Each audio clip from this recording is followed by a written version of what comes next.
I want to give y'all as much game as possible. When you see me, pull my coattail, ask me a question. I have all the time in the world to help impart knowledge on people that can better their lives, that can better their situations, that can further them along the path that they're going for. So you see the OG, holla at me, man. You know what I'm saying? Where you initial and where you sign is not where the vital information and the contractual negotiation takes place. It takes place in all the pages in between. And we didn't know that. Our attorney didn't really, help us didn't really lend her services to looking into that kind of stuff. And we ended up signing a record deal that literally took, I would say, 15 years of amendments to it. I had clauses in my contract that I don't even know if they ever existed in anyone else's contract. I wouldn't have put my name on an awkward burger, on an average burger, on a mediocre burger. My reputation is too solid. I don't need $8 from you that bad. You know what I'm saying? I'd rather just stay in my space, but I actually believed in this burger. I actually believed in the team that I was assembling. We've had to make some changes. I think we got the perfect team now. I think we make the perfect burger. Let's flat out. Big teams, big boys, right? My highs and lows inherit growth, Mr. Deeds. Went from juggling 3 jobs to CEO like I'm Steve. Never been a rotten apple, call me John Appleseed. That's how I bleed. God can see, no other man can judge me. Call him Mike, Mr. International, getting cream. Single mother told me worth, and now I'm worth everything. Went from Wall Street to Abu Dhabi, straight rolling in a Maserati with women that feel exotic. My life too pristine. Man, you didn't have to do them like that, man. You didn't have to do them like that. It was film day. Yeah. We gotta make a statement. Exactly. We gotta make a statement. Last What's flight out, going on, man. man? Flat out.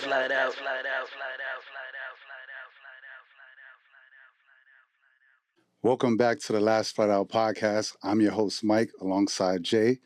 If you don't know where to find us by now, it's Last Flight Out podcast across all your social media platforms and anywhere you stream podcasts. We're here now in Houston, Texas.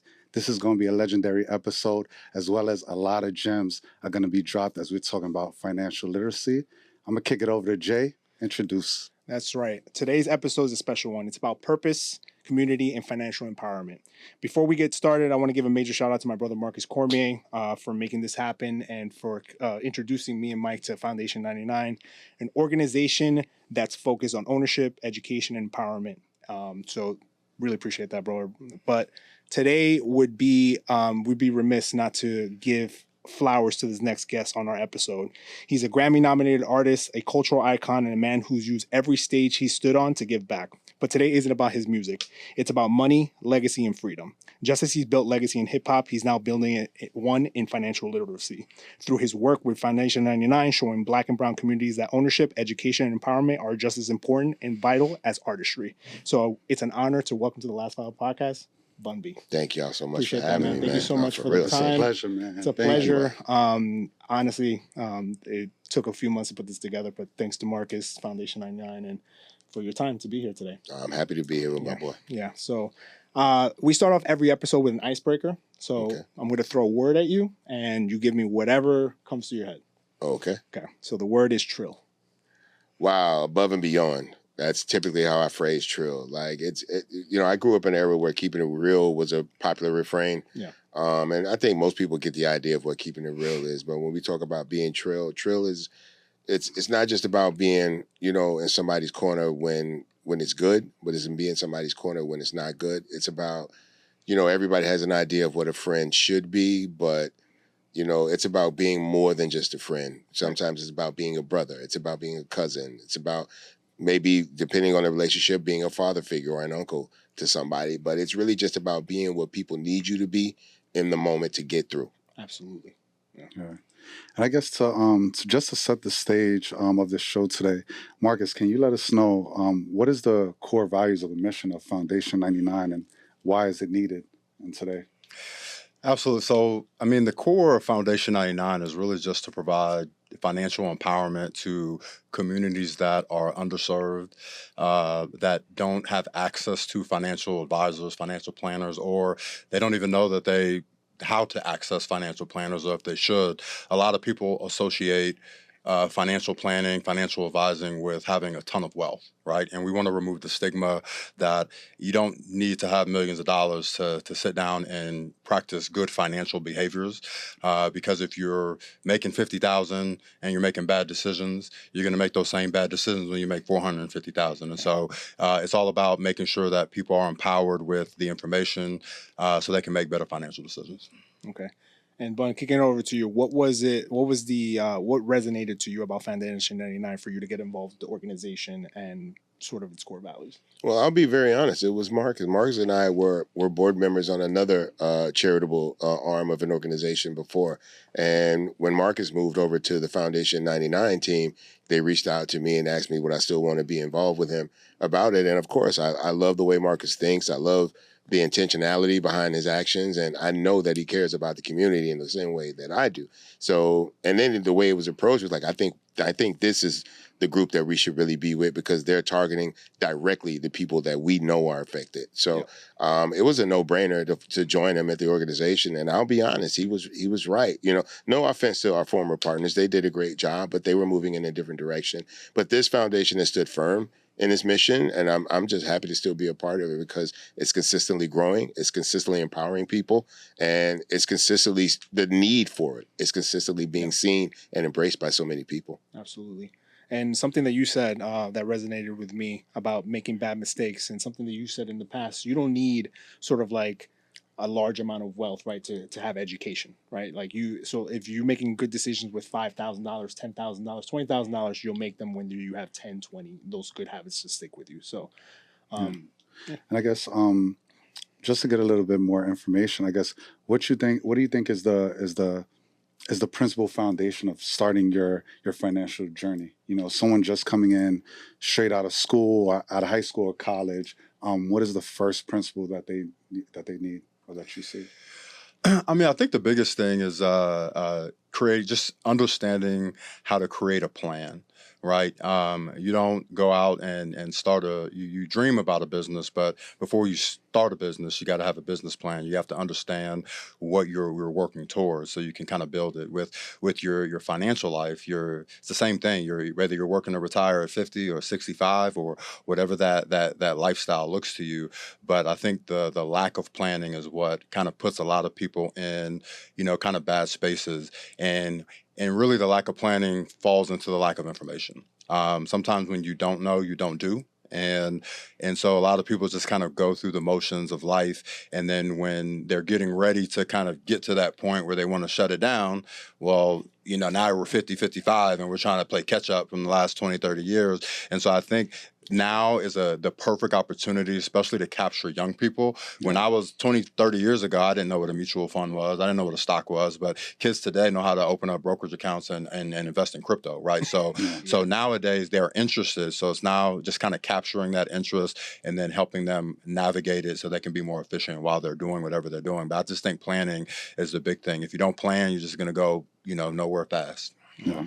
And speaking about money, Bun, when did money become sort of like a real tangible thing to you? Was it like a childhood moment? Was it like your first check when you signed as an artist? What was it a mistake? When did like money really start having a effect on you? Like, oh, this is a real thing. I can trace it back to high school when Pimp and I first started recording. There was equipment that we wanted to buy, and so we would sell candy. So Pimp's parents owned many of the vending machines in town, and they were the first people. That's how I knew what Sam's was. I had never heard of Sam's Club before, but I went with Pimp and his mom one day when they went there and bought these, big box selection of all these snacks and all that kind of stuff. So when we were like, yo, we need to buy this keyboard, it's going to take about $1,200 to buy this keyboard. And my mom ain't going to give it to me. But if we buy some snacks, we can sell them at school. So on the weekend, we would ride over with the club card and we would buy a bunch of Snickers and M&Ms and all that stuff. And then I would take them to school the next day. He would take them to school. And I would wait till like 6th period after lunch when people would get hungry. And then start being like, yo, I got Snickers, I got candy. You know what I'm saying? And again, it was a lot more cheaper. So the flip was a lot more profitable at the time. But I learned that. And then at the same time, my mom was a single parent and she was doing invalid care. And then she also had a paper route. Okay. So I grew up in a house where if you didn't work, like not only did you not eat, you didn't have power, you didn't have Right. a home. So just the idea of getting up and understand what the value of hard work and how hard it is sometimes just to make $1 at a very young age. Like I was like, okay, I got to be smart about this. But then I got into the hip hop space where money was readily available and nobody was using discretion. Right. No. So I just kind of went with the crowd, so to speak. Right. And I guess, starting off in the hip hop industry, that's where I guess you generated most of your wealth to kick off Absolutely. to other spaces and other industries. So did you know early on as far as, how to read the contracts or how to save and things like that? Absolutely not. You didn't want to be there after next to you. Absolutely not. We had found an attorney who we thought would be advantageous to us because she was a former employee of the record company we were signing to. But she was actually helping the record company manipulate us in the entire negotiation. We were very green. The guy that we had signed to had no idea about how to run a record company. We just knew we had a hot record and people wanted to put us out. But I can remember distinctly, and I talk about this all the time, that when we went into the room and we were presented with the contract had maybe 7 tabs, right? And those were the 7 pages I saw. Right. You know what I'm saying? So they open this, you're going to get 3 music videos, just initial here. This is going to be your advance, initial here, publishing, all these different things. And it wasn't until a couple years later that I realized that where you initial and where you sign is not where the vital information in the contractual negotiation takes place. It takes place in all the pages in between. Right. And we didn't know that. Our attorney didn't really, help us didn't really lend her services to looking into that kind of stuff. Right. And we ended up signing a record deal that literally took, I would say, 15 years of amendments to it. I had clauses in my contract that I don't even know if they ever existed in anyone else's contract. Right. We had a clause that if one of us went to jail or died, which actually happened, one of us did go to jail, that we could bring in another member to replace them. The record label could the record label and I could find someone else to replace that person at a reduced rate. Oh, wow. So there were a lot of things that we had to navigate that we really didn't have any understanding about, because did we understand money? Yes. Did we understand how to manage money? Yes. Did we understand entertainment accounting? Absolutely not. Right. Did we understand recoupment?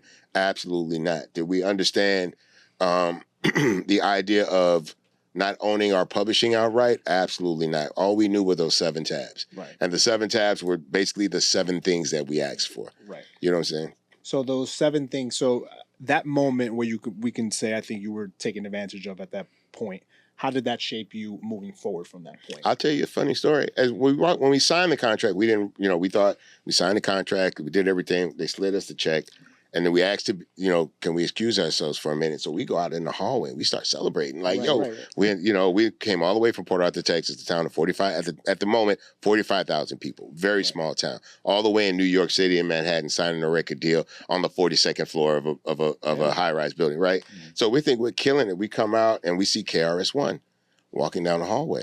I'm like, yo, KRS, what's up? With you, GK? Oh, how y'all doing? Yeah, man, we just, we down here signed our record deal. He was like, did you sign yet? Oh, damn. I was like, yeah, we just signed. He's like, damn.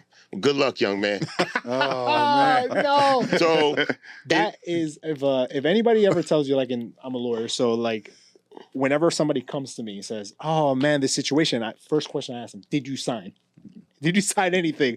If you did, I can't help you. Right. That was literally the tone he took. I can't help you. Right. He could have, and it was just, and so it became years of trying to get amendments and trying to create some kind of leverage against a multi-billion. Keep in mind, I was signed to my record company at the same time that New Kids on the Block was signed, NSYNC was signed, R. Kelly was signed, Britney Spears was signed. So I wasn't even a low rung on the ladder. I was the dirt that kept the ladder up, right? Kind of a thing. So it took years of trying to renegotiate, trying to get amendments to the contract, and then we realized just negotiating wasn't going to help. We didn't have the leverage to get anything in our favor. So it was just years of of trying to navigate and the nuances of it. But the awareness in the moment, I think, was very key, because if we had not left that building aware that we were behind the 8 ball, I don't know when we would have woken up. I don't know when we would have been informed. I don't know when we would have known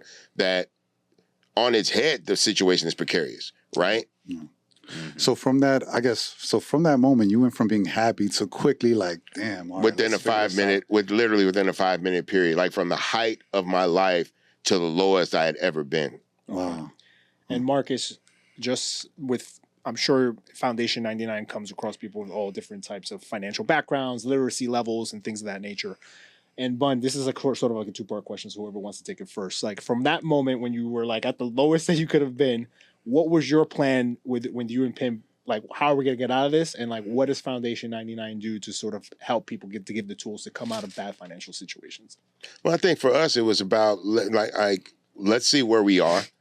Let's see where we'll be in a year from now, right? Like if let's start looking at these plans from a realistic aspect. If this album sells this, based on what we took, based on the percentages, what would we make? If this album sold that, and we realized there was no equation where we recouped, because in order for us to make more money, the record company will have to invest more money. Right. So if you have a hit record and the video blows up, then they're going to put more into you because you're going to be in demand more. So the more you're in demand, the more the record company has to spend. I don't think people realize when you see like an award show, your record company pays for that. Like the Grammys doesn't pay for your performance. Your record company pays for a performance. So American Music Awards, all that. So the more popular you are, the more you're in demand and you have to be at these places, your record company is dumping more and more of your money into accounts receivable kind of thing. Like you owe us money right now. So it's a double-edged sword. If you don't make any money, it's hard to recoup. If you make a lot of money, it becomes even more harder to recoup. Yeah, I would say, I agree with that 100%. It doesn't matter what level you're at. We got to figure out where are you at today. Let's figure that out, because a lot of people sometimes come in and they say, well, I'm budgeting. I can't afford this. I can't afford to save. I can't do this. And so, I always say when I present is that there's two kind of people that can't save. There's people that truly live check to check and they can't save. And there's people that can't sacrifice, right? You got to figure out which one you are, because when I sit down and we look at all of your financial information, the name of the game is the same whether you make 50,000 or 3. If you spend 60 and you make 50, or you spend 350 and you make 300, if the cash flow going out is more than that's coming in, you're going to be in a bad situation. So a lot of times it's really just about sitting down. Let's figure out where everything lies: debt, income, where your money is going, because we don't just live to pay bills, right? We go out to eat, we do other things. And so understanding where all of your dollars that are coming in, where is it going? And if there's an opportunity for us to repurpose some of those dollars, right? So you can save, you just don't want to sacrifice and stop doing A over here so we can get you to a better financial situation over here. And sometimes it's just really being able to show people that picture and say, okay, look, you're not in as bad of shape as you thought you were, but now you know exactly where you're at. And so now let's talk about what we're going to do going forward. But we got to find out where we're at before we can talk about where we're going to go. But we need those Jordans, Marcus. We need those. We need Sunday Fun Day. Right. Like the best Sunday Fun Day on the planet is in Houston. I've agree. lived in many places across, and just to go off tangent a little bit, that would be hard for me to sacrifice. So we're gonna have to sacrifice lattes, something else, not Sunday Fun Day in Houston. Thank God it's football season. Right. You know what I'm saying? Because I'll be watching the games instead of going to brunch. But but summertime is hard. It's hard to not pull up. Yeah. All right. So, sorry. Go ahead. No, I was gonna say, with the peer pressure as well, and I think this happens across all industries, no matter what level you're at. If you're young and you're looking at your peers and you're like, oh, okay, they're buying the new cars, they're, with the best clothes or the latest jewelry. Did that affect you as well? Absolutely. And I fought against it for a while, right? I fought against the idea of buying the jewelry and fancy cars, honestly, because my partner was doing it. So I felt the group had that level of representation. I'll be very honest. Pimp, because he produced records, made a bit more than I did because I didn't produce records for other people. So his publishing was larger than mine. He would have more side hustle work than I did. And because of that, he would spend a little more money. So I didn't really get into it because I realized, he can do that. He made 3 beats for so-and-so, made X amount of money. So that he can blow that off. I don't make that. So I got to kind of stay where I'm at. And it wasn't until really till I got a solo career. When Pimp went to jail, I ended up becoming the face of the group. So in my mind, I felt, well, now I have to be the person that lives up to that part. So I need to go and get the big chain, and I need to make sure I get the nice car. And I bought it. I went through it, and then I was like, I'm not buying none of this jewelry again. And I'll be honest, like maybe 6 years ago or so, might be a little longer actually, might be closer to 10 now that I think about it, based on the house. We had a break-in, and I lost like all my jewelry, and I was like, good. Because I think I for one, I feel like I got my money's worth out of it. Right. But then two, I'm like, I'm not buying no more jewelry. Right. Like I'm not, and I have 2 necklaces now, and they're both gifts. Right. Yeah. So I just went. So make the right friends, folks. Make the right friends. We need to. But your Marcus, where's my chain? but I utilize my jewelry. I'll be honest. Like I made sure I got what I felt was my money worth out of it. I put it in music videos. I wore it to concerts and dinner and all that type of stuff. And once we learned about the ability to write certain business expenses off, we got it. We couldn't get full recoupment on it, but we figured out a way to try to write a few little things off. But it was only after I had built up enough money to earn and buy things. So no matter where you are, if you're, I'll say this, if your tax bracket changes, there's things you need to learn.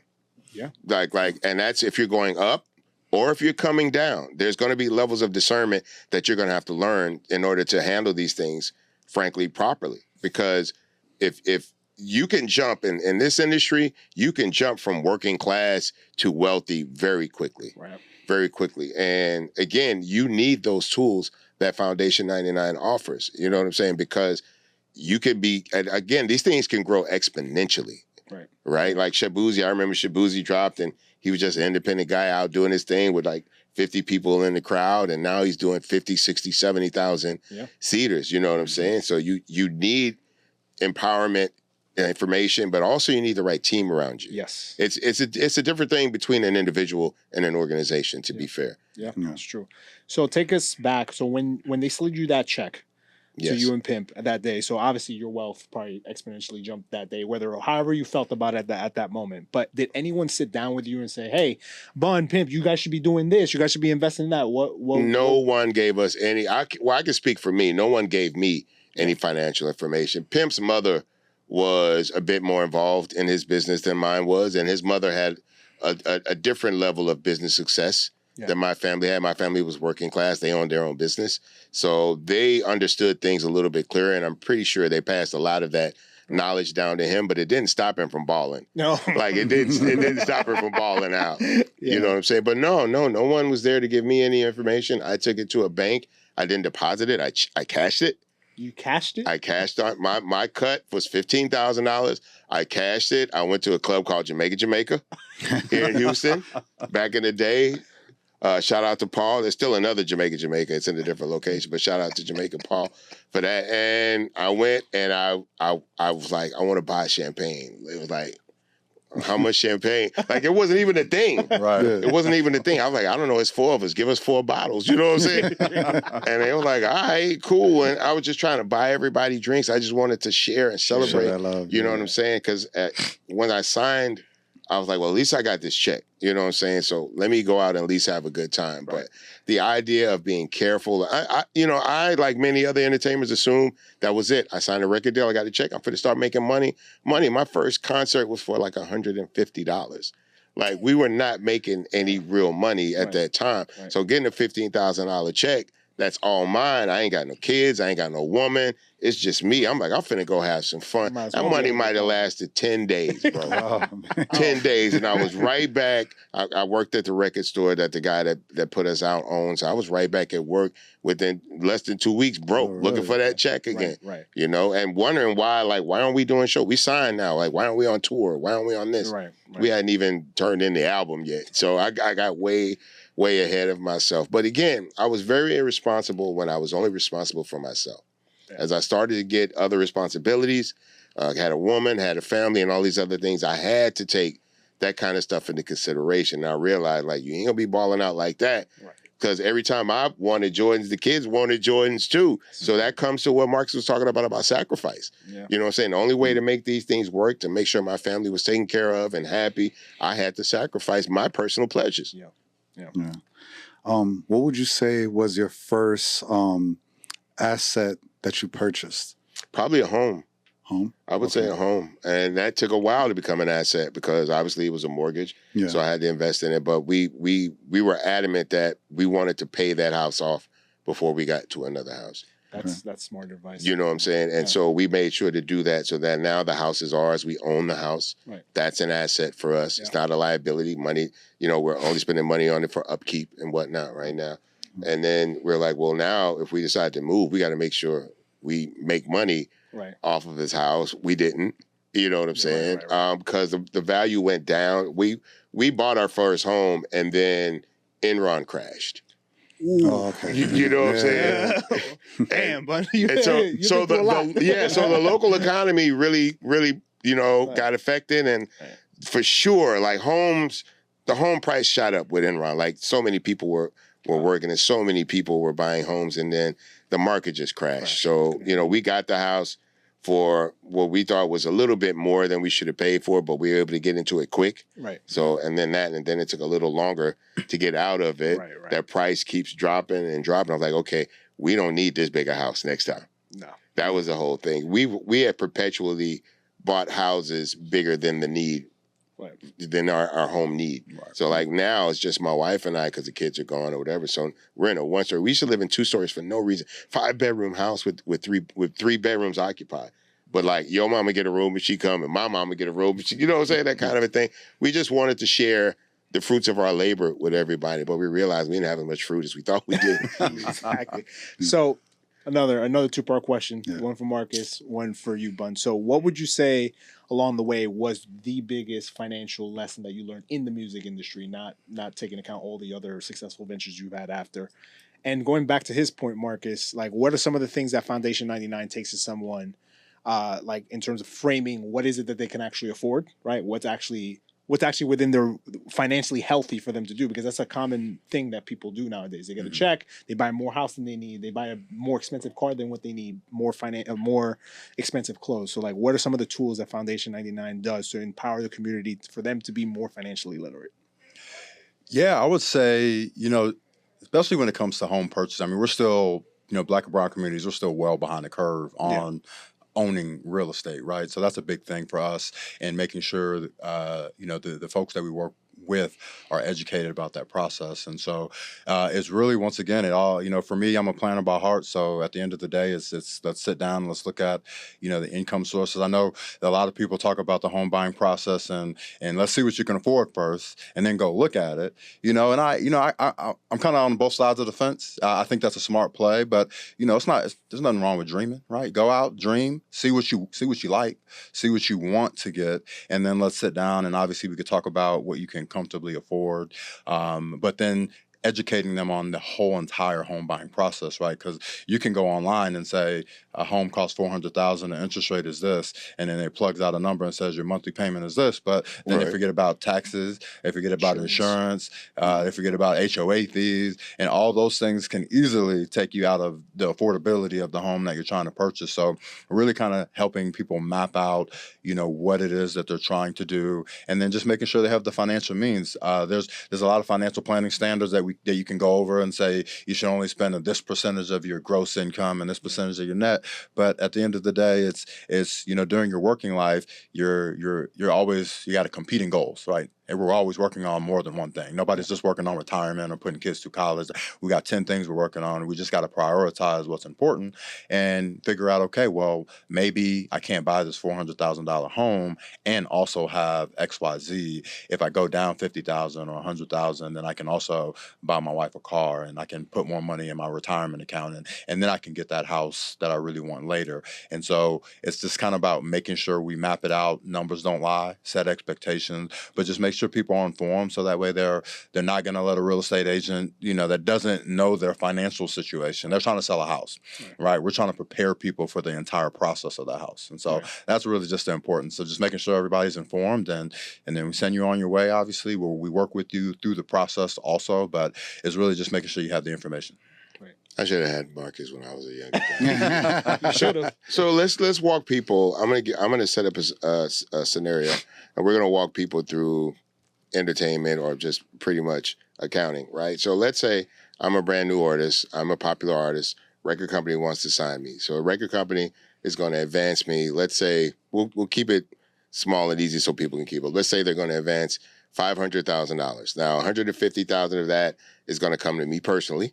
Okay. The rest of it is going to be spent on marketing, promotions, music videos, tour costs, and all of that stuff, right? So I've signed a record deal. It's for 10%, right? I've got a $500,000 advance. Let's say, to keep the numbers even, my record sells 500,000 copies. I go gold. The records sell to a wholesaler for $5 a copy, right? I'm just throwing easily accessible numbers out. So the record has now generated $2.5 million. So I'm like, great, I'm going to start getting money. It doesn't work like that because you signed at 10%. So you're only afforded 10% of the money that's been made. So now, instead of you've made more money, actually you owe us money because your 10% only adds up to $250,000. That's what that 10% means. Yes. Yes. So actually you still owe us $250,000. Because they loaned you the $500,000. Right, exactly. And that's a big misconception, the advance money. Yeah, no, right? it's loan. It's loan sharking. It literally is. And so what the record company will tell you, so we can't pay you anything off what your first album generated, but we can give you an advance off of your second album. So, and it goes up. So we'll give you $750 for the second album. Okay. Now you're automatically in $1 million worth of debt. So let's keep it within the music industry. And that's how it works. So artists typically only make money off of touring. Used to, primarily. Now the deals come as what's known as a 360, which means we get a piece of everything. So, but now the record companies, to be fair, they have more incentive to help you with merchandise. Right. They have more incentive to help you with touring because they benefit off of it. Okay. But you're still underwater. Yeah. The entire time. You're still underwater. They realize that artists could actually profit from the touring and from the merchandise sales on the road. So they had to build a model and convince artists that they needed more help from the label in order to generate this income. Right. And just to dumb it down a little bit for our non-music literate people. So what advice would you give a hot new artist? Like, look, I'm broke. Like, Bun, I have no money. Like, what am I supposed to do? I need an advance. Like, what's the best way? Because basically what you're making it sound like is they're loan sharking you so they can own you. Yes. So that you just keep working forever for them. And you're making the record label money and you're just continuously in debt. So how do you prevent that from happening? If you're actually an artist with talent and you actually have... Well, first you have to do the knowledge, right? You have to learn the information and understand how these deals work. So what you want to do is try to argue for a bigger piece of the pie up front, or try to find a path, honestly, to navigate as much as you can. See, here's the thing. In my day, let's say 30 some odd years ago, I started in 1992. The only way I could sell my music, only way I could make money off my music is if people went to a record store and bought the whole album, or if people, called for me to play on the radio and the radio played me a lot. And there's a very small number that comes from being played on the radio, but if you're played enough, it adds up. But that number was actually bigger than what streaming is now. So the numbers are they're still manipulating the system against the artist, right? But the reality is that, and now in modern times, in 2025, you don't have to release an album. You can release one song. You can release it on multiple streaming platforms. So instead of having everybody go to one place to buy an entire album, people can go to multiple places and just buy one song. And that share of the money can come to the artist directly instead of having to go through a record company. So there are many ways for you to monetize yourself. And it doesn't cost to get on a streaming network. It doesn't cost to get on YouTube, right? This is the new way of marketing and branding these things. People don't really choose who they like off of the radio. They choose who they like off of social media. That's why most of the hit records are very abstract records that just come out of nowhere.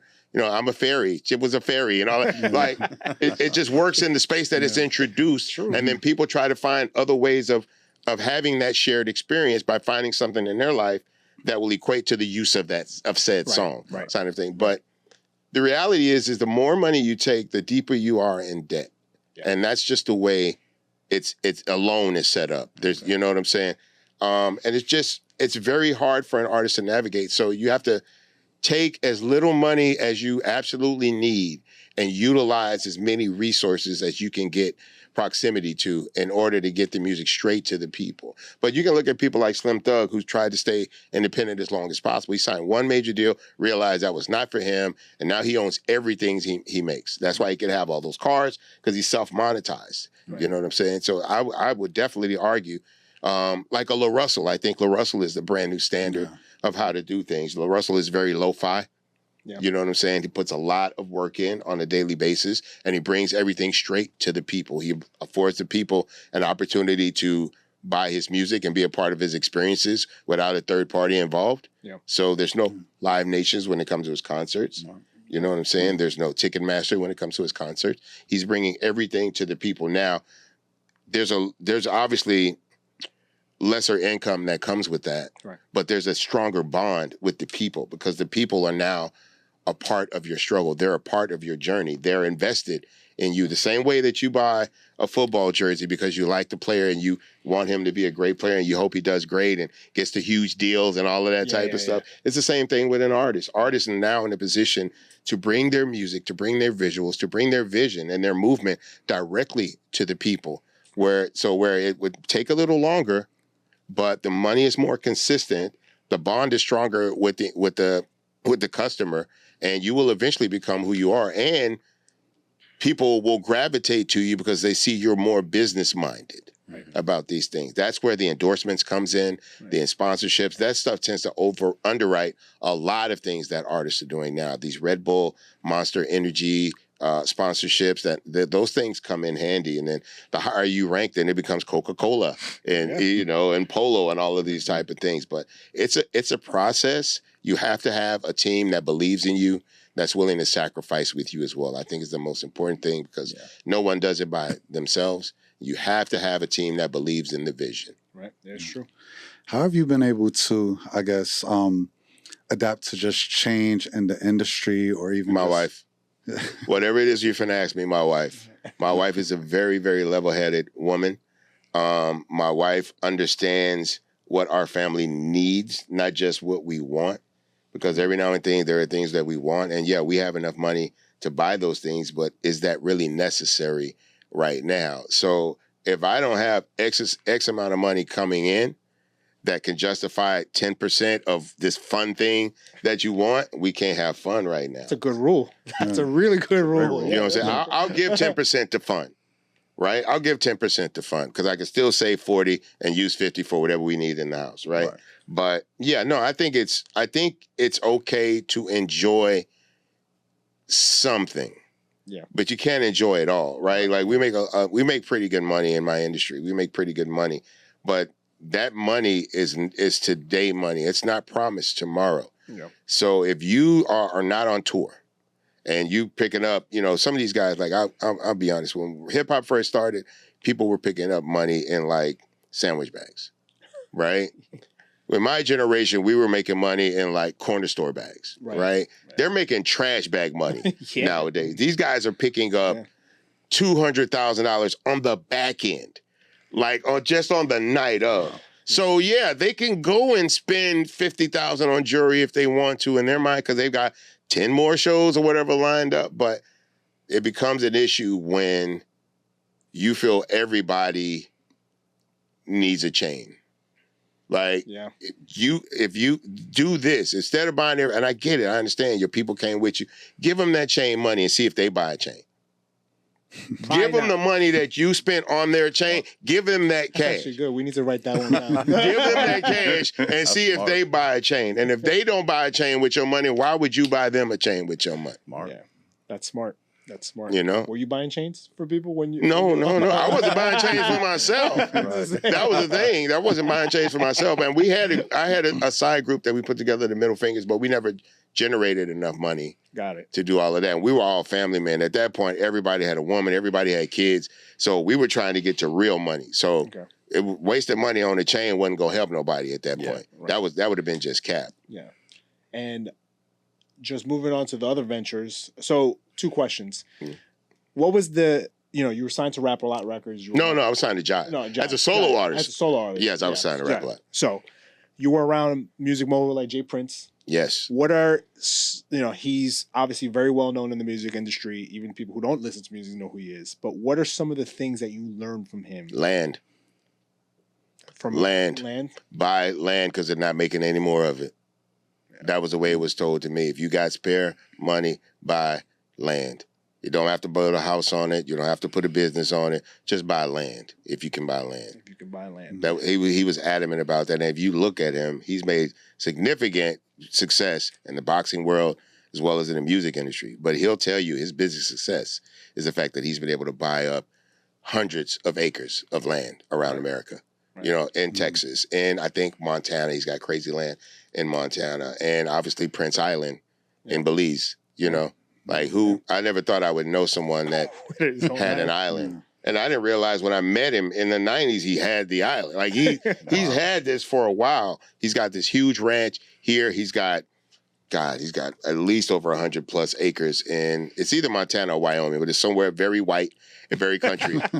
And it's Prince Mountain. Like all these, it's Prince Ranch, Prince Island, and then there's Prince Mountain. He's got his own zip code. and he's the kind of guy that, and I know he spends money, but he doesn't spend carelessly.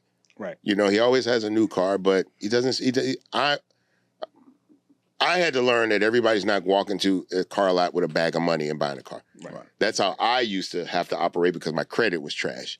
You know what I'm saying? So I would have to bring more money than really was needed to buy a car. And I'm getting it with a higher rate. You know what I'm saying? At a higher rate with a bigger note, but I got the car. Yeah. Right? I gave that up very early. I tried to buy some nice cars and I was just like, I bought a Range Rover and I'd never been to a dealership service center as much as with a Range Rover. and that's not even an extravagant expense. Right. It was for us in the moment. And then we realized we're not even really getting what we want out of this. I had a car right now. It was I hadn't bought myself a new nice car in a long time. I had a big truck. I had a big lifted truck. I was fine. And I took my wife's car to the dealer and I saw a car and I was like, this is the only car I ever said I would buy myself as an extravagance. This is the only car I would ever buy. And I fell victim and I bought it. And my God, this car goes in the shop so much. I've had about 6 flat tires. Every time my wife has driven my car, somebody's run into her. Oh, Wow, you can't give Like every time my wife has chosen to, hey, I'm going to go over here or we're going to go over there and she takes my car, somebody runs into the back of it. I hate that I spent this kind of money on a car. Yeah. You know what I'm saying? One, because of the expense of the car, but two, the upkeep is ridiculous. The more expensive of a car you buy, the more expensive the upkeep is. My friend has a Bugatti. It's $25,000 if they pop the hood on that thing. Wow. If they, they're doing all changes and all of that on a brand new Bugatti. That's like 20-something K to pop the. If you pop the hood on your Bugatti, your value drops. Yeah. Like the guy has to fly in for your car. damn. Wow. I guess that's what the 25 grand is for. Exactly. Plane ticket. And then the second part question is, was there ever a moment where you almost like lost it all financially, where you were just like back against the wall, or did you just make sort of like, rookie mistakes and you were able to just bounce back? No, I'll be honest. When Pimp C went to jail, we were heavily booked at the time. Yeah. So we had to give a lot of those deposits back. Right. Because I wasn't operating as UGK, I couldn't demand the same price for performances. And some promoters were like, well, we booked this show. We thought we were going to get both of y'all, but I still want a show. Right. So, but instead of picking up this when you do the show, you're only going to get this. Right. Because I've really overpaid you now that Pimp's not here. So there we are back at sacrifice. You know what I'm saying? And again, it comes to my wife. My wife is like, what are we going to have? And what do we need to live by? And I'm like, at this point, we're probably going to be moving off of X amount of dollars a month. Okay. See, that's the thing. My wife has no problem adjusting as long as she's aware we need to adjust. If I don't tell her we need to slow down, she's not going to slow down. Like if I bought a purse this month, the month before, and the month before, if I don't tell her that we maybe don't need to spend it on a purse right this month, we're going to spend it on a purse. But my wife is a woman that doesn't really care about that stuff. If we have it and I get it for her, it's fine. But if I tell her, hey, we got to shut this shit down, you know what I'm saying? So our family can still be comfortable. Right. You know what I'm saying? Just comfortable thing, roof over your head, live in an air-conditioned house, food to eat at night. And my wife's a great cook, so we don't have to go out to dinner and all that type of stuff. You know what I'm saying? So I'm glad that I married a very rational woman, you know, a very real woman who is like myself, had less, had more, felt fine either way. Right. You know, that's the one. That's the thing. You know, we found each other. Neither one of us had much.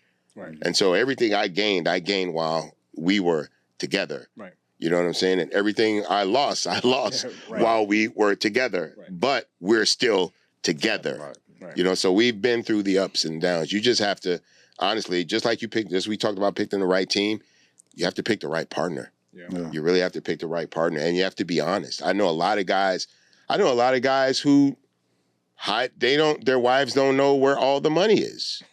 That's never made any sense to me. If something happens to you, how's she gonna know how to help fix these things? Yep. Yeah. You know, and they're hiding money, they don't have shared bank accounts and all of that stuff. That's a recipe for disaster. Right. You're not supposed to be with somebody that you don't trust. Absolutely. That I never understood that. Why would you hide something from someone that you've chosen to share your life with? Yeah. It just goes against the grain. That's how guys come home and their house is empty. It's true.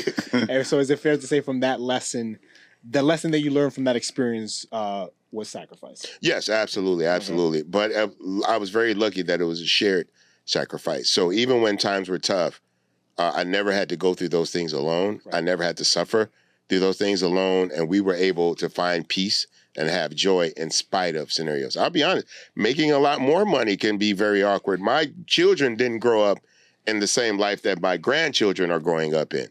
Right? That money was earned during their life, but my grandkids are born and I'm me. Like, you cannot tell them I'm not rich because whatever they've asked for, they've gotten. But, you know, they've never really asked for anything. You know, PS5s and Xboxes, that's not a kind of thing, you know. But now the oldest is graduating. She wants a car.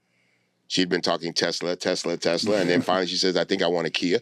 Thank you, God. You know what I'm saying? I thought you were going to say Bentayga. I thought you were going to say Bentayga. I was like, oh, man. But now she wants to go to college out of state. So okay, fine. So it kind of balances. I was like, how about that Tesla you say? Exactly, right? Nice.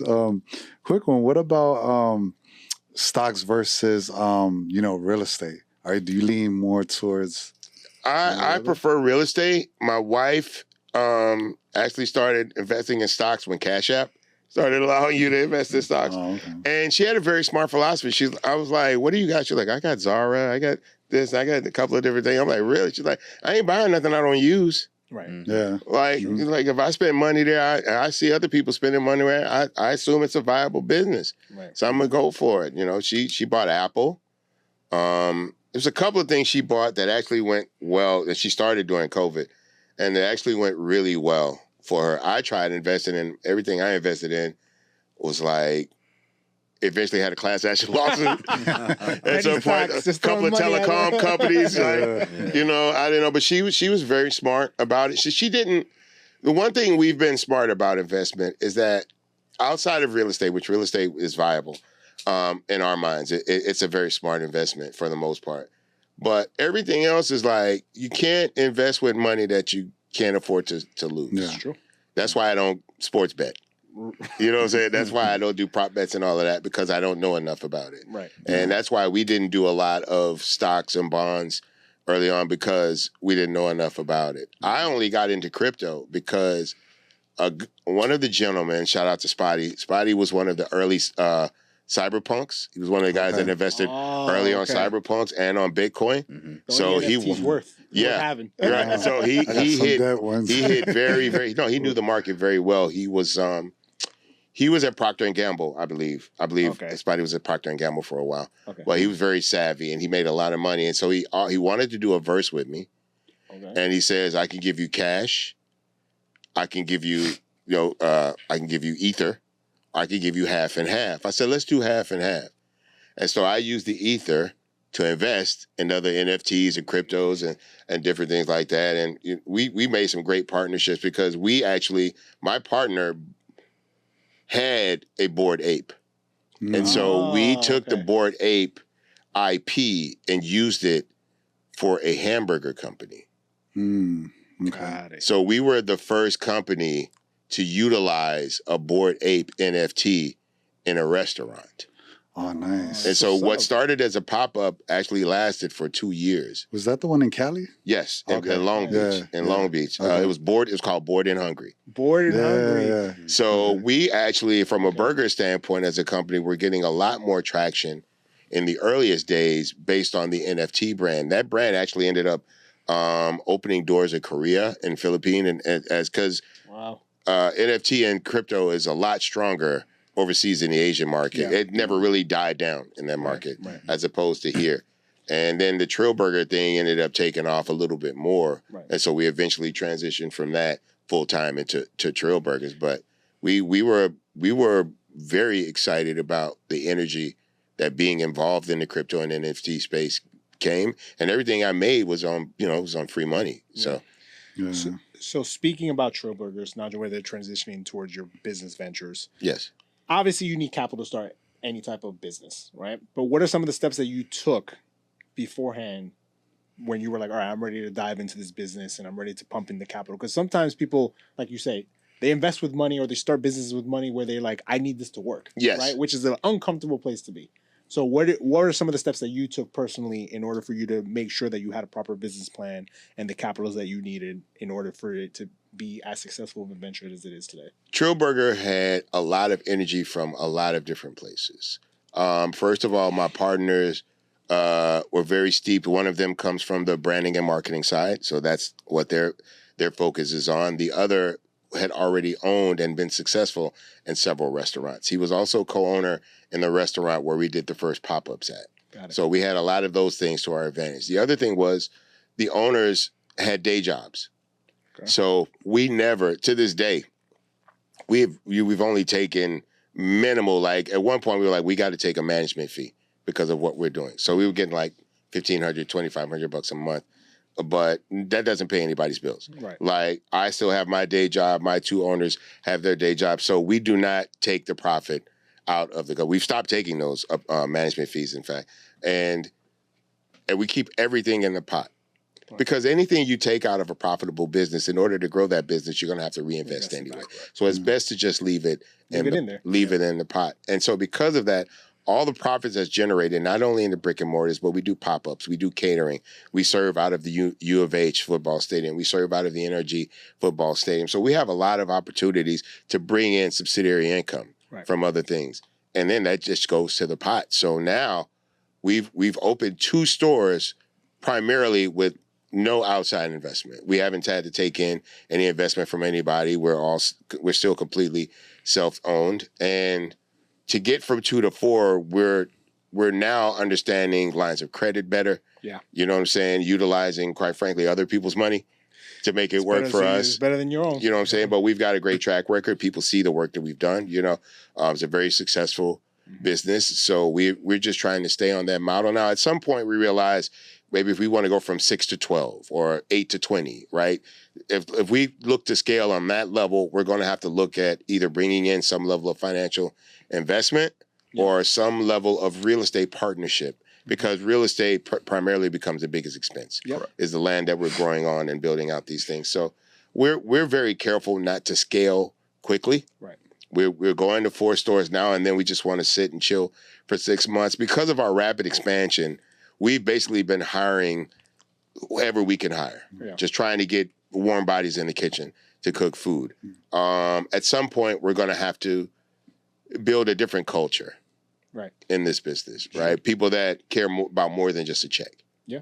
So we're thinking about these things smart. We're thinking about them carefully, and we're being patient because, rent's due, but we've got something to pay for. Like I've got other money to pay for it.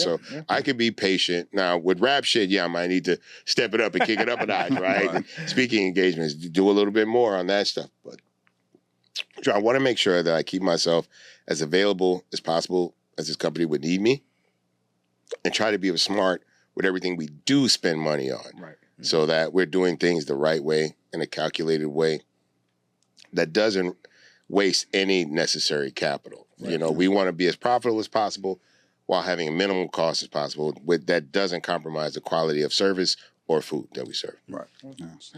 You know, when you have a business like that and it's being successful, sky's the limit as far as you could franchise it out or even have an equity play where, you know, bringing it as a public company. Like, do those things ever cross your mind? I mean, within 1 hour of us winning America's the best burger in America on Good Morning America, I had Tommy Mottola in the DMs of this company, like asking for investments, like every week, calling for investments. All of my friends that are liquid want one. My rich friends in Atlanta want one. My rich friends in New York want one. My rich friends in Miami want several. The guys in LA want them all, right? Like people are throwing money at us, but we know for a fact that we're not ready to hand this to anyone. Quite frankly, I wouldn't want to be partners with someone who isn't already engaged and knowledgeable in this food operation space, because I don't have time to teach you how to run a restaurant. I need you to at least know how to run a restaurant, at least know how, or at least have good staff. If I operate with an operator, if I partner with an operator, I should say, let's say I want to move into Atlanta, right? I would look to operate with someone who owns 6 Checkers, you know, 8 Chick-fil-A's, a couple of these other things, so that you can pull management, you can pull staff, you can bring trained people, experienced workers, you know, that will treat this company properly. You can put them in the brand easily, right? We come down, we're training people. Well, chef will probably have to live there. That's another thing, right? When we go into these other cities, somebody's got to live there. We're not this huge company that could just send somebody to go live in a hotel for a month. Somebody's got to move to Atlanta for about 6 months. Somebody's got to overlook the build out. You know, somebody's got to, you know, first of all, we got to go with the architect and draw this thing. Like you've got to draw out exactly how the space is going to be occupied. That's going to take a while. You got to get permitted. You got to get with construction crews, all of those things. Somebody's got to live in Atlanta. So we're in no rush to expand in that way. And honestly, franchising, I'm giving you money. Like if I franchise, that means I don't want the trouble. More than anything. It's going to take a lot more trouble. I got to build out my infrastructure further. I got to bring in more people. I don't want to have to do all of that. You guys are doing good over there. Why don't you just run that one for me? We don't feel like that. We don't feel like that in any form or fashion. This is my child. I love Trill Burgers to death. We've been able to build something that no one thought we could at a rate that no one expected us to, on a level that we didn't even see initially. You know what I'm saying? So I'm trying to hold on to this thing for dear life. I really, really am. Because it's like I got my wife pregnant and now I've got quadruplets. And she's telling me she's pregnant again. Right? So if I'm not ready to take care of these kids, I need to strap it up. You know what I'm saying? And so that's what we want to do. We realize we got 4 kids. We can handle 4 kids right now. So we're going to have to shut it down. Right? I'm not going to get it snipped, right? Because I want to have more kids eventually, but I don't know if we can afford more kids right now, honey. Got it. You know, so, but I love you. I still want to be with you in that way. So somebody's going to have to do something. Somebody's going to have to do something. So we're not irresponsible. And that's what we don't want to be. We've got a lot of buzz on this brand. We've got a lot of motion. I invested 30 plus years of cultural equity into this company. So we moved further than most companies could, because most people couldn't invest into this company while we were outside of money, right? So because of that, we want to be smart about it. We don't want to overextend ourselves. And I would hate for this thing to fall apart because we didn't care enough. That we just, because I honestly, I could have been selling $1 million franchises for the last couple of years. I mean, people consistently ask me for that. But if I wanted money, but my entire reputation is tied up in this company at this point, right? Like, so I got to ride this thing all the way out. I mean, there's no Trill without Bun. There's no Trill. No. So you can't just give your equity away. That's what.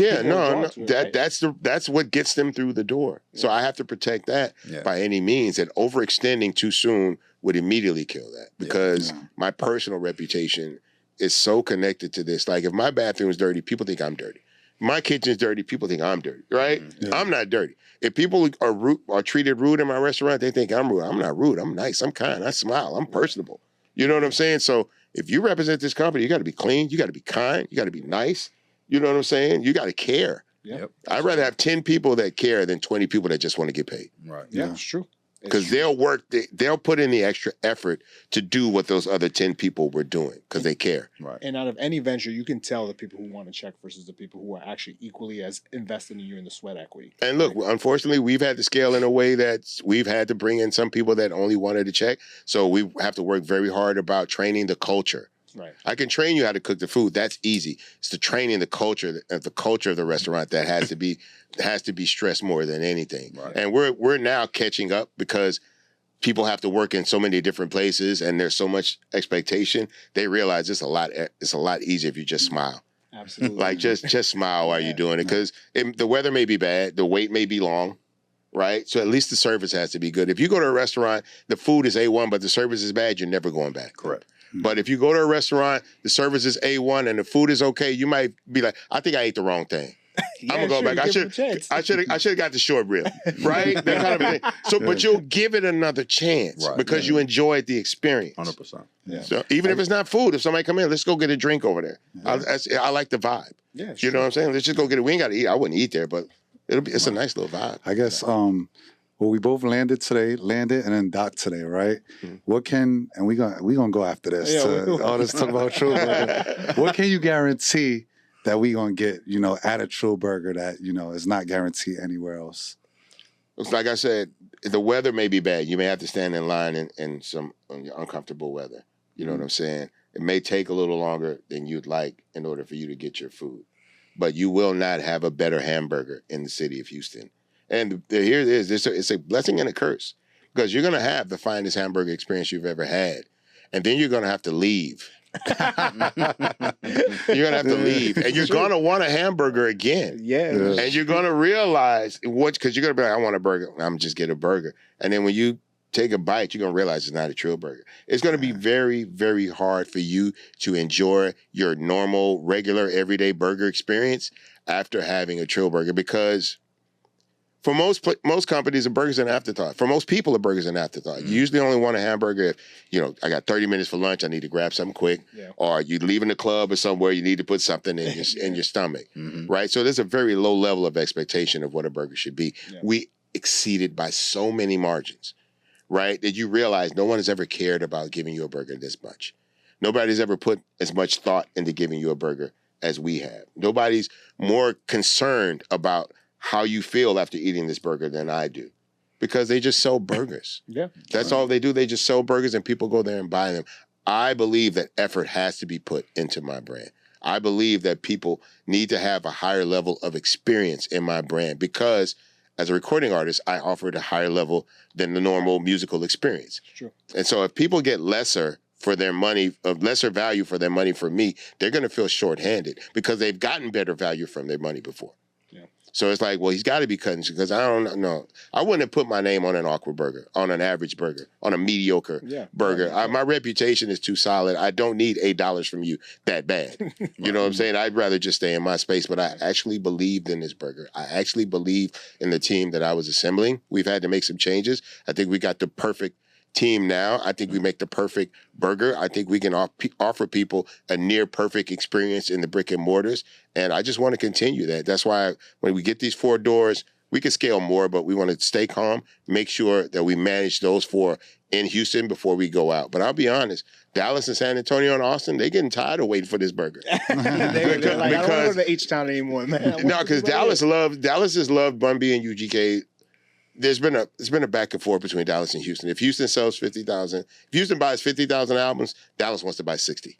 Oh, okay. So Dallas's whole thing is that they're looking at how long the lines are in Houston, and they're like, our line's gonna be twice as long. Oh, and we're gonna stand there and we're gonna wait. Okay. Because we want this burger. And that's what we want. We want the demand, right, to be so big that we can't turn away from it, that we have to find a way of bringing this product everywhere. And everything isn't gonna look the same way because some cities are not going to be able to handle the full scale. Some locations will eventually just be pull up, get the food, and go. I don't know if you noticed, a lot of the airport Starbucks are turning into to go. Yes. You can't sit down anymore. Yes. Well, that's because the business model was you can sit as long as you want. Coffee shop. Yeah, you can use the bathroom if you want to. So now they're eliminating the stools in the bathrooms. Yeah.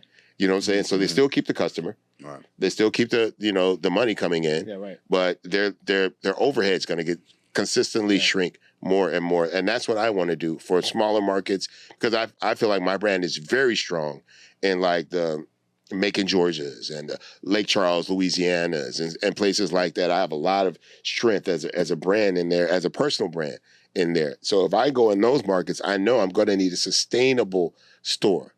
And the sustainable store will probably have to be a smaller location so that we can keep our costs down, so that we can always make the experience available and affordable for people. So we're taking all of this stuff into consideration, because eventually I want this to be a brand that's all across the country and eventually the world. So I have to take what it would look like in certain places, when, certain cities.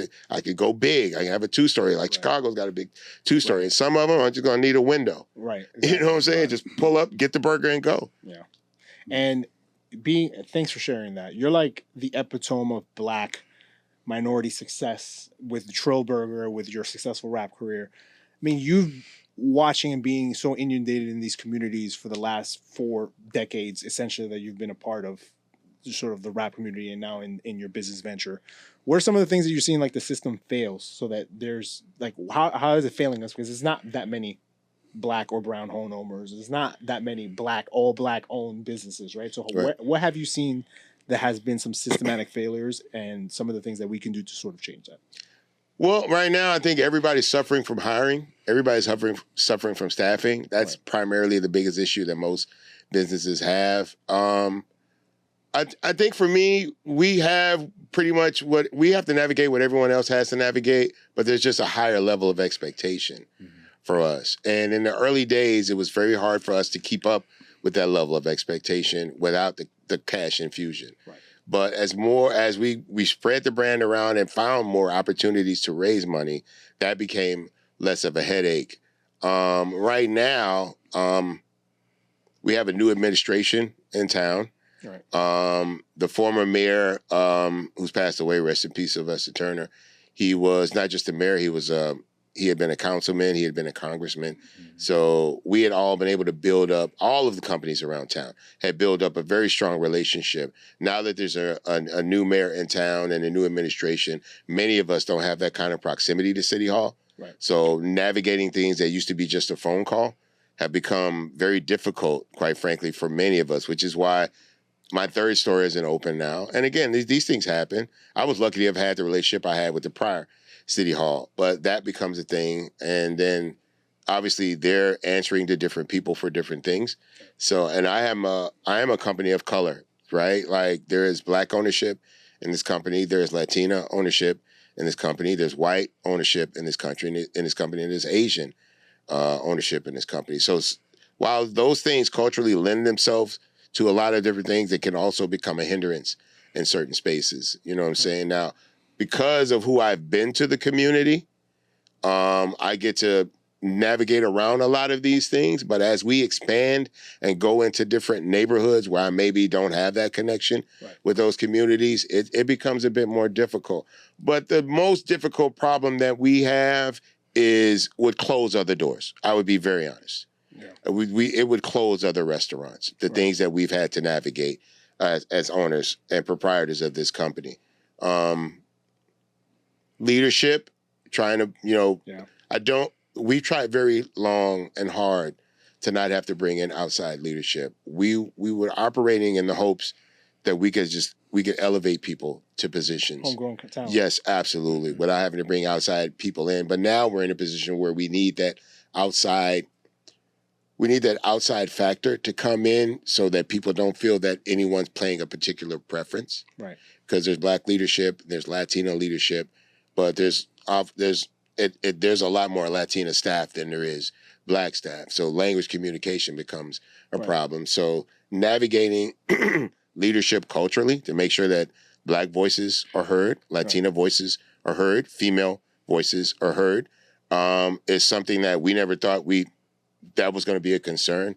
But because of how we've had to hire and how quickly we've expanded, we realize that people do need to feel seen and heard. So just trying to be a part of keeping communication open as much as possible. And again, these are things that most people don't have to navigate because they can elevate with time. Right. Most small new companies don't have to scale as quickly as we have had to scale. They can choose to scale and take that upon themselves. But we've had to scale because of the opportunities before us. It takes about 80 people to work NRG, to work a football stadium. Yeah. Because we have 4 stands. We do suite service. We offer club service. And our biggest station has 16 POSs.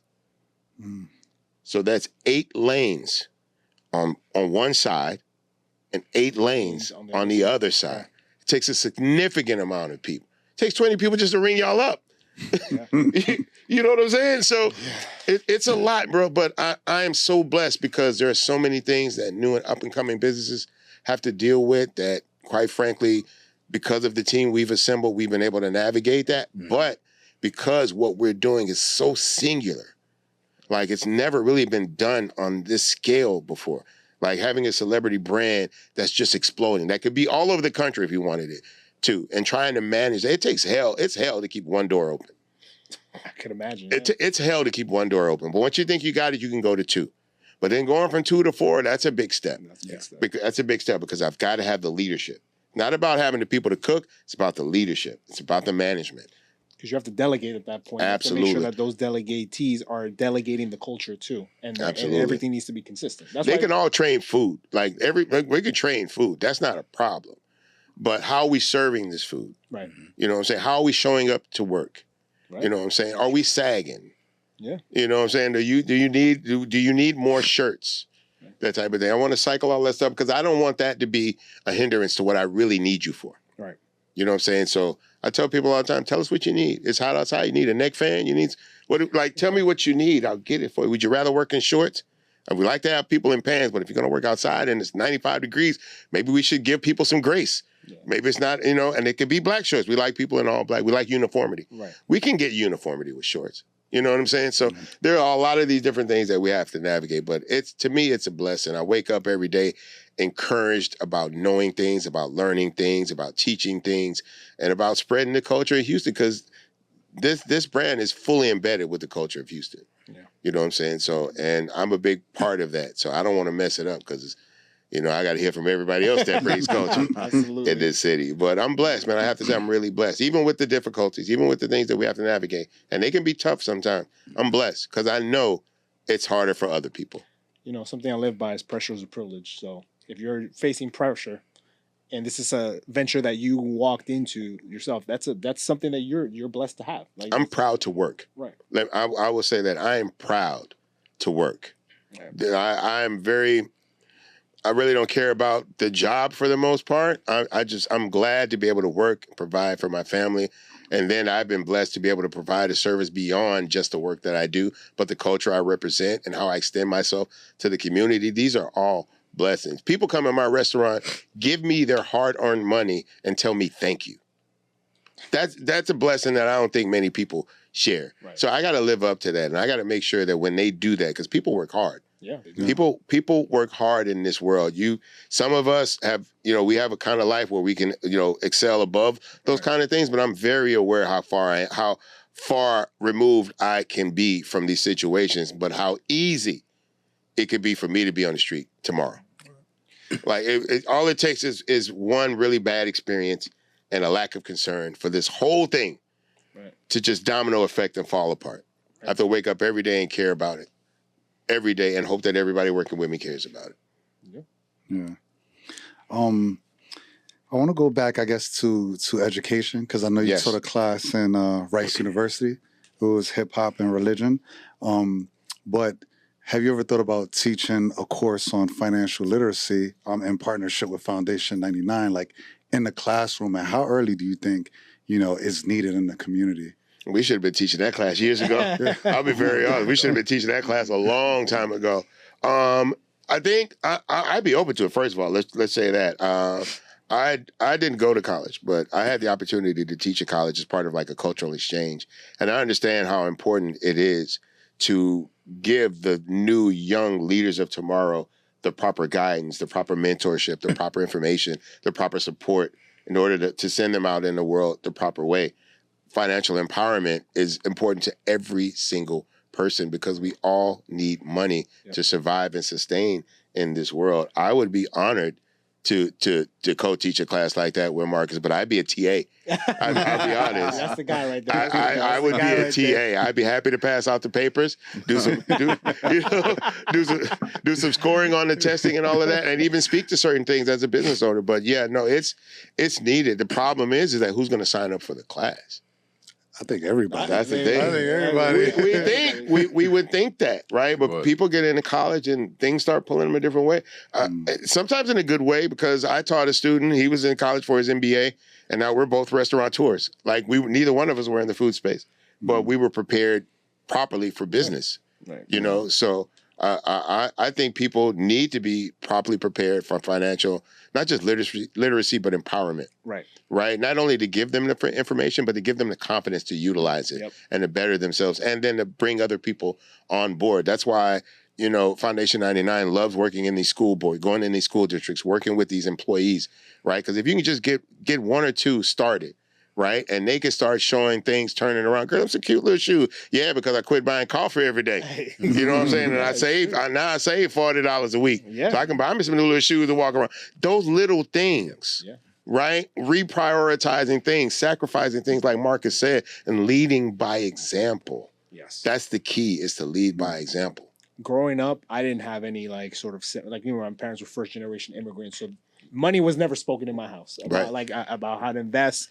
But when you see examples such as yourself and other moguls who are doing things that are equally successful, the information is out there, right? It's like that whole question that they were like, "Well, do you want a conversation with so and so, or do you want the 500,000?" Like, a conversation with somebody can get you to the 500,000. Absolutely. Use that information, use that gem, and then utilize it. Like, so in my experience, it's sort of the empowerment is such a huge part. It's not just the literacy; they go hand in hand, because once you have the literacy, people have to actually go and sacrifice and do the things that they need to do in order to buy the shoes and in order to maybe one day own a business. Right? Most people that have progressed and they're fairly liquid are self-made.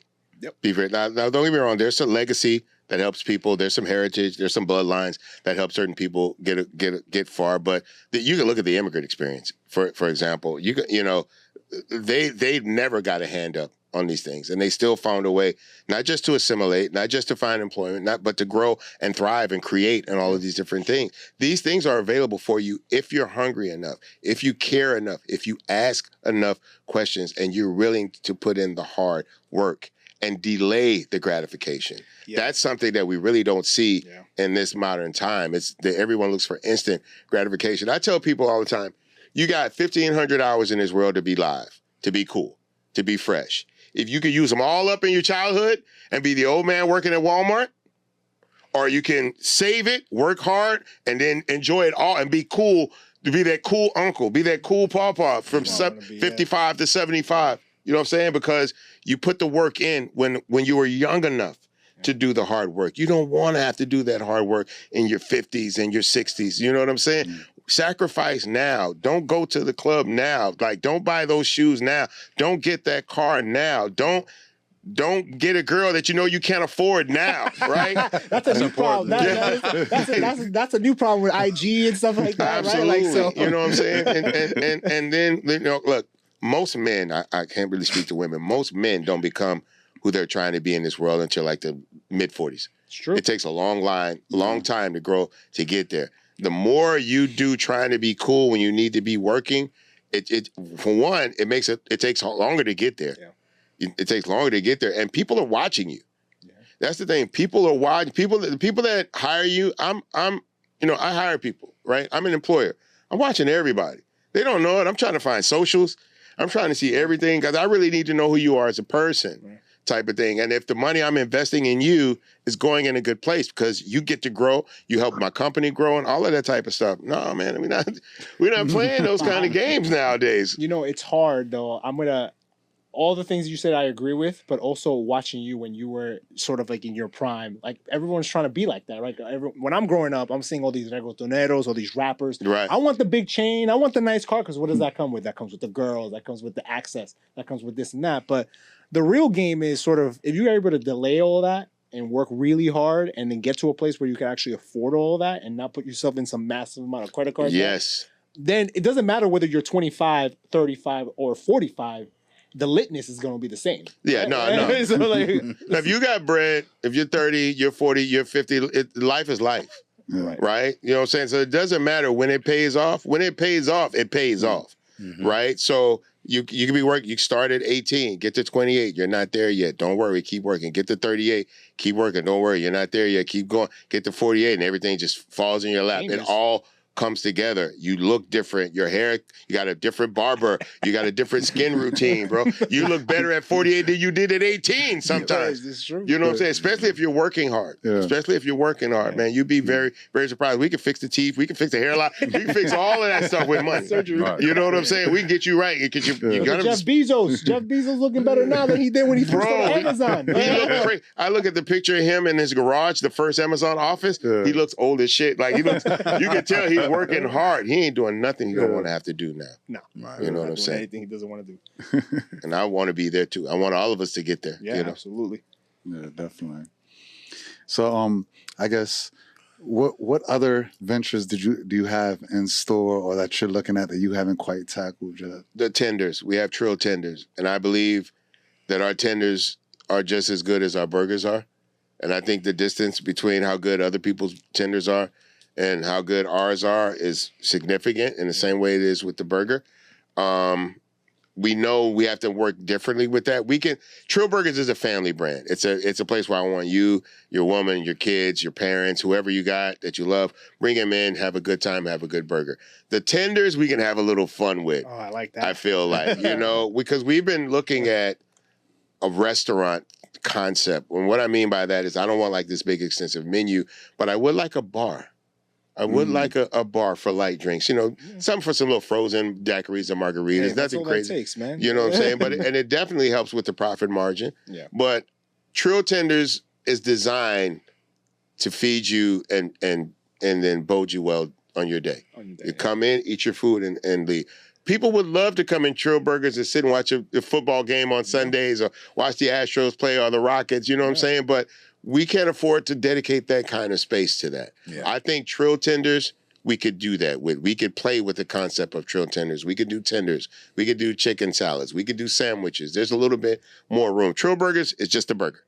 We got one burger. It's the best burger you'll ever have. Right. Come in and get it, enjoy your meal, and then, whenever you're done doing what you do, leave. But Trill, I would love to create a place where people can come and hang out, enjoy food, and enjoy an extended experience. Yeah. And that's going to be the tenders. That's for sure going to be the tenders. But it's going to take us a little while longer because we got 4 of these burger doors to do. We cannot stop momentum on that. So hopefully by next year, I would like to have a Trill Tender location in Houston somewhere where you can come in, get a drink, and get the best chicken in town.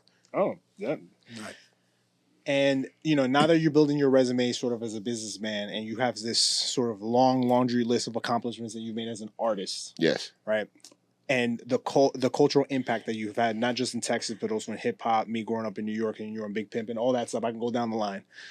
What do you think? Do you think that what you're trying to build with financial literacy and showing people the way has not, I don't want to say important, but that, for lack of a better word, more important than what you've done for the culture in terms of hip hop and rap and things of that nature, what you're trying to do now as a businessman and to show people financial literacy, show the people the actual examples of financial literacy. Do you think that's a little bit more important than the lyrics that you're writing and sort of dropping? I do, because I don't know how listening to me rap about cars and girls would help your life unless your life is cars and girls, right? I give you some things to live on, but you still have to have a life, right? And I think that the information that we give through financial empowerment and literacy helps people get to a quality of life that's sustainable and that they can be proud of. Yeah. I'm a business owner and I care about my employees and I care about my staff. And yeah, they can come and do the work and go home or whatever. And if they want to mess the money over, that's fine. But I love looking at employees that I hired a year ago. And now instead of getting dropped off at work, they drive themselves to work. Those are the kind of lessons that we want to teach through ownership and through our company. I know that many people have helped me get to where I'm at in life. And I want to try to make sure I can help as many people as possible. I tell people all the time, I've been given a lot of information that's helped to make me successful. And I don't want to die with any of that information left in me. Right. I want to make sure that everything I've learned in this world, both good and bad, that have helped me navigate to a place that I'm proud to be in, I need to give that information to other people. It's inherent that I give that to people. It's imperative that I give that to people, I should say, because what's the use of gaining all of this knowledge to die with it? Yeah. What's the use of being given the information to overcome and exceed and succeed in this world if you don't pass it on to people that you care about? True. You know, so I want to make sure I leave this world better than I found it, because it was pretty crappy when I found it. To be fair, my parents did the best they could. They gave me a great quality of life by raising me to care about people and care about things. But no, I really want to leave this world better than I left it. I want my children and my grandchildren to be proud of who I am and the family that they're a part of. And again, I want to give y'all as much game. Look at the camera. I want to give y'all as much game as possible. When you see me, pull my coattail, ask me a question. I have all the time in the world to help impart knowledge on people that can better their lives, that can better their situations, that can further them along the path that they're going for. So you see the OG, holla at me, man. You know what I'm saying? Because when I saw the people I thought had the game I needed, I went and hollered at them. I have no shame about telling people I need help. I've never had shame about telling people that I could use some information. Could you point me in that direction? Who do I need to talk to? I've always been a guy that wanted to know and was never scared to break the ice and walk up to somebody. You can tell me no. I'm good with a no. Yeah. But I will never stop working for a yes. Yeah. You know what I'm saying? So if you see me again, if there's any part of my life that you think could factor in terms of where you're trying to go, if there's some information, and I know for most people it's music based. The music industry is a lot different than it was when I came in 33 years ago. Yeah. But there's still a couple of things I can navigate. I typically talk to artists more about real life than music, because I feel like if you get a record deal, you're success. You know how to make music. You know how to make a song. Mm-hmm. Now, how do you manage this new lifestyle with your girlfriend, your baby mama, your parents, your wife? Like, there are a lot of things that people have to navigate in a real world scenario that music cannot help you. Entertainment will give you no entry point into. That's typically where I come in. Yeah. How do I manage these things? Because you have the experience, you have the knowledge. Absolutely. And now with a partner like Marquise and a company like Foundation 99, I can help them, especially people that have come into all of this money, try to steer them in the right direction. If they don't want to listen, go to their mama. That's the thing. That's the thing. If they're making a lot of money and you trying to give them game and they're not listening, go to their wife or their mama. If they don't have a woman, go to their mama. But the woman in their life, if you give them the game on how to stay paid, they're going to change everything in the house. Yeah. They're going to change everything in the house. Yeah. I'd be like, you know what? He'd be all right if he can't get a watch every 6 months. Like, he can't get, you know what I'm saying? Like, those little things, and your wife will slowly talk you out of, you know what I'm saying? She will reprioritize the home. She will reprioritize your vision about these things if you got the right woman. That's true. It's very true. Or the right man. I apologize. This is very male-centric, right? This is very male-centric. If you have the right man.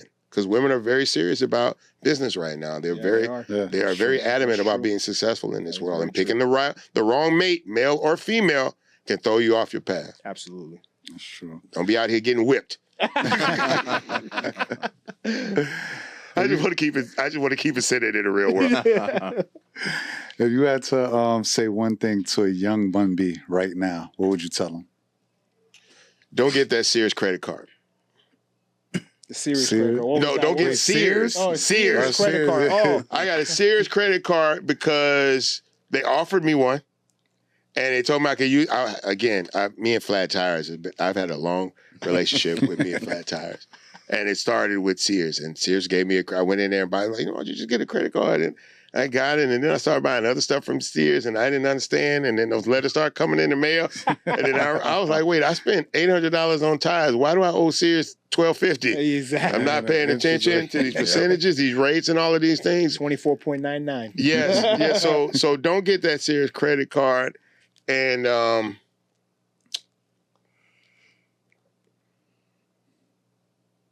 how do I say this? Can I be completely honest? Yeah. Go right ahead. That's what we want. Don't ever smoke. They don't start smoking weed. You hear that? Don't. I'm gonna send that to some of the people I know in my life. Don't start smoking weed because everything else I did, I quit. Like everything else, I used to get wet. I'm just being very honest and transparent. Yep. I was very irresponsible, like I said, and I changed a lot of things. But weed was the one habit I kept. And then literally probably about a year and a half ago, I looked at and I tried to make a rough estimate of how much weed I smoked, how much I spent on it, and how much money a year. Your life? And yes. Homes. I mean, the first couple of years it was like, cool because it was dirt weed. I'm in Houston, $50 dirt weed stems and seeds. I'm just trying to be honest with people. But then the chronic came and this $100 eighths and all this type of stuff started coming. Then I was sipping drink. That became much more expensive. So a lot of things I got priced out of because I was like, I don't want to spend my money. I quit cigarettes. I did all of these different things, right? But I kept weed. And I quit weed during COVID. Oh. I quit weed for like 8 months during COVID because I didn't want the weed man coming to my house because it was COVID, right? I didn't want to go out to people. I didn't want to do these hand-to-hand exchanges. And then I went to a very secluded studio out in El Paso, right on the border. And we were staying it's like the largest studio that has housing in the world. So it's on like a couple hundred acres of a pecan farm. And it's been there for a long time. And the guys I went with were smoking. They were like, "You sure you don't want to smoke B?" And I'm like, I don't know, why not? I ain't got nothing to lose. It's cold. I ain't going nowhere. I'm like, we're cool. We're here. If I'm going to get sick from you, I'm already sick. So let's do it. And I've been smoking ever since. That was like 2.5 years ago. But yeah, I think, you have to be, I will say this, man. I'm working very hard to be bigger than myself. I'm working very, very hard. And I'm almost there, right? If I hit big on this burger thing, man, I'll give up weed. That's where it's looking like. I'll swap it out. So it seems like weed's gonna be out of your life. I would love to be wine and cigars. That's a great thing. I would love, but I hate wine and I don't like tobacco. I don't do tobacco. So it's. Have you been to a vineyard before? No. Go to a vineyard. It's going to change your life. All these things you do in your life, you've never been to a vineyard? No. My wife's been to Fredericksburg and all this stuff. Napa Valley's right here. Yeah. The last wine I drank was Mad Dog, bro. Like, I'm a hard liquor guy. I'll be very honest. I'm a hard liquor guy. I used to drink beer and wine when I was in high school, and then like one day it turned off. Like I don't like the way it tastes. In the same way that one day I woke up and fell in love with mayonnaise. Mayonnaise. Yeah, like I woke up one day and mayonnaise has to be on any sandwich I eat. Like it has to be. Yeah. Like I don't know where it came from. Right. I don't know where it came from. But look, I'm happy, man. I'm blessed. I'm really glad you guys came down. Glad because happy to be here. Because it gives me an opportunity to give people game. Like that's why I love this. I'm glad Marcus called me about this. No. You know what I'm saying? Absolutely. And more people honestly need to know about the work we're doing. No, they do. For sure. Do.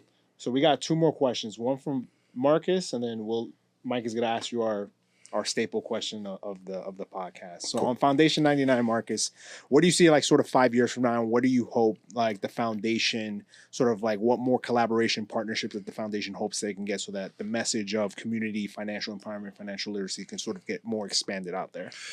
Yeah, so I think the biggest thing for people to understand is what Foundation 99 is and what we're not, right? And so the biggest thing about the money that we raise for the nonprofit goes to hiring certified coaches that are financial coaches that work with people that are part of the foundation. Right now, we go into like Bun said earlier, we work a lot in the school district space and work a lot with employees of the school districts. We definitely want to work with more churches and more more community feel where it's not just the people that are in the school district, but now we're working with the outside community as well. And so. The biggest thing I would say right now, 5 years from now, is just trying to expand our brand. Obviously, here in Houston, Bun has been, amazing with that. Just anytime I ask him to step up and do anything, he's always quick response and always making himself available. And so, I think that's the biggest thing. With Foundation 99 or just anything is kind of nowadays we got to meet people where they're at. And so, if we were to do some sort of a teaching thing, people would come because they want to see people that look like us, that look like them, do the things that people are talking about, and acquiring wealth and buying land and doing all those types of things. So the sky is the limit for what Foundation 99 can be. And there's a lot of people out there that do podcasts or do speaking engagements, but the retention is what, the 10-15 minutes. They listen to it, they log off, and then what happens next, right? What do you do with the information you learn on a podcast that you watch for 30 minutes? The knowledge is one thing. The wisdom of understanding how to apply it to your own personal life is a completely different scenario. And so that's what the coaches are here for. It's to work with you from getting you from surviving to thriving. You're before we met you, you were living paycheck to paycheck, and now you're saving $20 a paycheck. We want to get people to the point where they can comfortably be able to do that. If the parents don't know, then there's probably a good chance the kids don't know, right? If they're of a certain age, bring them to the meeting so they can learn too, because the only way we're going to break that gap is if we figure out where that gap is and then meet you at the gap. And like I said before, now kids are more interested in those types of conversations. So it's much easier, but we just have to go and meet them where they're at and just ultimately just help them. Just like I said, empowerment is one thing. Helping them understand how to use the information that we're providing is a completely different scenario. And so, the goal is just to continue to hire more coaches. I think we're going to have a team full of coaches at Foundation 99 at some point. Myself as a financial advisor and other financial advisors that work alongside me, we donate our time for free. I'm a coach as well, but I don't get paid to coach. I go in and volunteer. I would do this for free if I can afford it, right? On a grand scheme, this is something I love to do. I love to give the people the information that they need. I love to see people go to a point where, hey, I didn't think about it this way, and so now let's do it this way, and now I'm in a much, much better financial situation than I once was. And so, so I think that just continuing to partner with people that, we obviously would always want to have people that want to come partner with us and get the name out there and get the brand out there, so that way we could just expand and just get as many people that want the information, That's true. get it to them, right? And where could people get in touch to find Foundation 99? Yep, so foundation99.org is the website. You can learn all about, what we do. Our board members on the website, the story about how Foundation 99 started. And, some of the testimonials are also going to be on the website as well of some of the people that we've helped. But you can also donate directly to the website. Once again, the money that we raise for Foundation 99 goes straight to just hiring coaches. So that way we can work with families ongoing, not just do a podcast, but every week we're meeting up, right? We're your accountability partner in this regard. Right. We're not just going to tell you how to do it. We're going to make sure next week you did what we told you to do. Right. And if you're not serious about the work, step out of line and let somebody else get in, because there's a lot of people that need it, and there's homework on both sides of the fence. We have to do the work. You have to do the work too. If you're willing to do it, we're willing to do it as well. Thanks a lot for that. Yeah, we appreciate that. Let's close this out, Bun. We have a question. It's called, what was your last flight out? And when we say that, we mean, what was that turning point in your life where if you didn't make a certain decision or if you didn't go to a certain place, you wouldn't be here today or you wouldn't have the success that you have today? It would have been going to that first tasting, right? As far as the level of success I have now, which has been elevated by building this company, it would definitely be going to that first tasting, being presented with a burger that had elements that I was vehemently opposed to, right? Like it had caramelized onions. Only thing I hate worse than raw onions are caramelized onions. You don't like caramelized onions? I don't like onions, bro. I don't like onions. And then it has pickles on it. Oh, I don't like. That's a non sequitur right there. Like we can't even really get started with that. But I realized if I'm gonna sell this burger, I got to eat this burger. Because I got to sell it with a smile. I'm going to have to eat this burger with people to sell this burger. So I ate it. One, I realized, well, pickle isn't that bad. It added a little crunch to the burger. Like, I eat French onion soup, right? I eat the cheese. I eat the broth. I don't eat the onions, right? But I like French onion soup. Yeah. I realized as I ate the burger why onions are important to dining. I understood what the caramelized onion brought to the burger. Yep. Mm-hmm. That was a big step for me. And I was like, I believe in this burger. And I remember going home and telling my wife, yo, I got the best burger in the world. I'm finna be a part of this company. What's in it? Onions and pickles. Ain't no way. Ain't no way you ate no burger with onions and pickles on. She said, what else is on? That's it. Just meat, cheese, onions. So you ain't got no tomatoes, no lettuce, but this the best burger in the world. And I was like, yeah. She was like, we're gonna see. And ever since she had one, I mean, I don't know anybody that's eating more Trill burgers than my wife. like for her, if it's if she wants something for lunch, she'll think about other things, other options. And if she can't get good sushi at that time, I'm gonna go to Trill burger. I'm like, let's just go to Trill burger. Or I'll be like, what you want to do? What you want to eat for lunch today? I don't know. Let's go here. I'll be all right. Well, I got to stop by the store. Oh, if you're going to the store, I might as well just get a burger. Exactly. She might as well just go. It's the cheapest meal on the planet for her because we're buying it. We're getting it at cost, right? Yeah. So, but I'm proud of it, man. I'm proud of what I'm able to accomplish, and I'm proud that I'm in a position where I can educate people. Right. As far as my partnership with Foundation 99, it's about educating people, helping them elevate their status and amplifying their voices. So it's educate, elevate, amplify. That's what I look for when I build a connection with the community or I'm trying to help people. Right. And Bun, on behalf of Mike and myself, just want to say thank you so much. You dropped so many gems today. Why you don't tell our audience where they can find you, a Trill burger near you, like anything that you want to tell people? Typically, you can find me at Trill Burgers. That's my day job now for the most part. My real job's on the weekend, but you can find me on social media. I'm at Bun B on Instagram, Bun B of UGK on Twitter. I'm not on Snapchat. I'm not on TikTok. I'm an old head. I'm on Facebook, Bun B of UGK on Facebook. And if you ever want to reach out to me, you can go in my bio. I have contact information for management on my bio. And if you're looking for a job, we are hiring. We are definitely looking for upper management right now. So if you're in the Houston area and you have experience in the restaurant industry, and especially from an upper management standpoint, we want you. Thanks a lot. No problem. And you can find us at Last Fight Out Podcast. Hit that like button, hit that share button, subscribe to the YouTube channel. I'm your host, Jay. You can find me at JLubrio26 across all of my socials. You can follow Mike at If Mike Was Here. Thanks everybody for tuning in. See you next time. Same place, same. Thank you so much. That's a great social day. That's a great social day. Man, you didn't have to do them like that, man. You didn't have to do them like that. It was film day. Yeah. We gotta make a statement. Exactly. We gotta make a statement. Last What's one going out. on, man? Flat out.